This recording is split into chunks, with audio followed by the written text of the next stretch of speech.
The next thing that we're going to do is set up the multiplayer game and publish it. So we've got to tell Architect that this is a multiplayer game. Essentially, we need to give it all of the role information.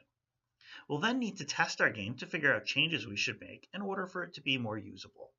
So what you're going to learn here is how to configure multiplayer options and how to test the multiplayer game by yourself. And then finally, what we're going to do is we're going to talk about how to conditionally hide and show objects using visibility controls. So let's go ahead and do that. So the first thing that we're going to do is configure our multiplayer options. So let's configure multiplayer options and enable multiplayer. Once we've enabled multiplayer, we have choices about the different kinds of things that we can include, and I want to include chat, but I don't want to do these two other things which require additional payment. The pause interval for multiplayer, in this case, is going to be 3 months. This simulation runs in months. The number that I specify here is the amount of time that the game moves forward when all players are ready to advance. The next thing I need to do is tell Architect how to set the question mark. The question mark is going to be set based upon the values of the company array dimension. Excuse me. Now what I need to do is set up our roles. Using the green plus, I can enter in a name for my first role, which is going to be Google, and the start page for that role is going to be the dashboard. The variable here that it's referring to is a variable that gets set when this role is active. So I've created a variable in my model called isActive, which I've arrayed by company, and this variable will be 1 or 0 based upon if the player is present or not. This allows me to write automated logic for players which are not filled by a human. This role, Google in this case, must be filled in order for the game to start. It is a required role. I'm going to add my second required role, which is Amazon, and its start page is not company info, is dashboard, and it's also going to set the isActive variable, but it's going to set the isActive variable for Amazon, and this role also must be filled for the game to start.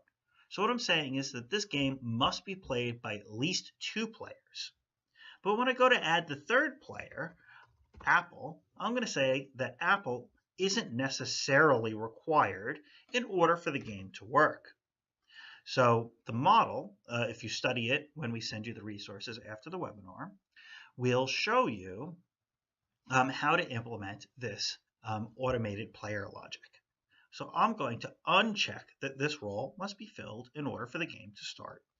So now we have our 3 roles, Google, Amazon, and Apple, and they've been configured such that the question mark will be filled by the role number, 1, 2, or 3. We've now set up the 3 roles in our multiplayer game. What I'd really like to do now is set up a little label up here which tells us which company that we are. So I'm going to do that on the template that we created by setting up a series of text boxes. The first text box is going to say Google, and it will be size 20 so that it's nice and easy to see. Then I'm going to size the box to approximately match the size of the word. Then I'm going to copy it and paste it again. The second label will say Amazon, and the third will say Apple. But now what I need to do is control whether or not these labels are visible based upon the role of the user. The way that I can do that is by going to the settings panel and changing what's called the object visibility. So I'm going to open the object visibility panel, and I'm going to say this object is visible only for Google. This one is visible only for Amazon. This third one is visible only for Apple. Now that I've done that, I can position these text boxes all directly on top of each other so that the appropriate one shows based upon the user's role. Now that we've set that up, when we come to our interface, we can see that it looks like we're, Apple, but that's just because Apple is on the top. And inside of Architect, it doesn't really know what role we are because we're all roles simultaneously. So all three are showing. So now we need to publish our game in order to effectively test it. We can do that by going to File, Publish.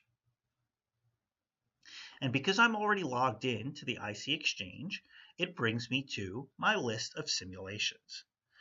To create an account on the isee Exchange, you can do that from the login page, and you can do that for free.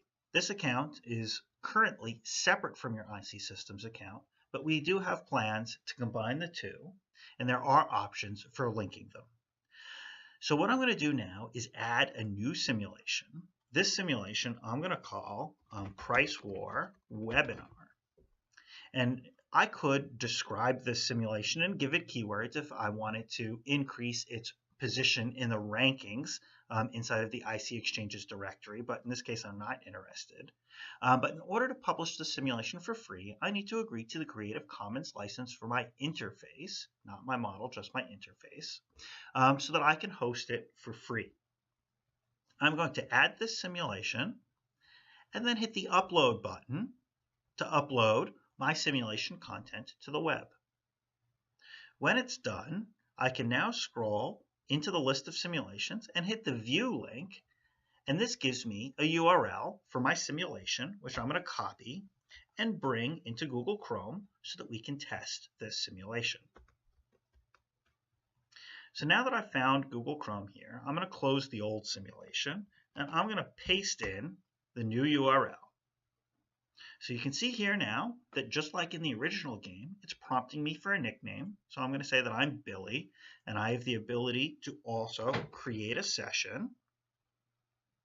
And then I'm going to add a new tab here and paste it. And I'm going to come in as my same alter ego, John Smith. I'm going to join. And now you can see that John Smith is as Amazon and Billy is as Google. Therefore, we are both ready to start the game. And the game has begun. So now we can go to the company info page for each of the two companies. And we can see that I can make a decision here and set price to 25 as John Smith for Amazon. And on the Google page, I can set the price to be $40. And the two prices are not the same price. When I hit the ready button, though, we get what is sometimes user hostile behavior. It's a bit confusing. I hit this ready to start button and it just grays out. Kind of looks like the sim is broken. But what's going on here is I'm waiting for John Smith to hit his ready button so that the game can move forward in time.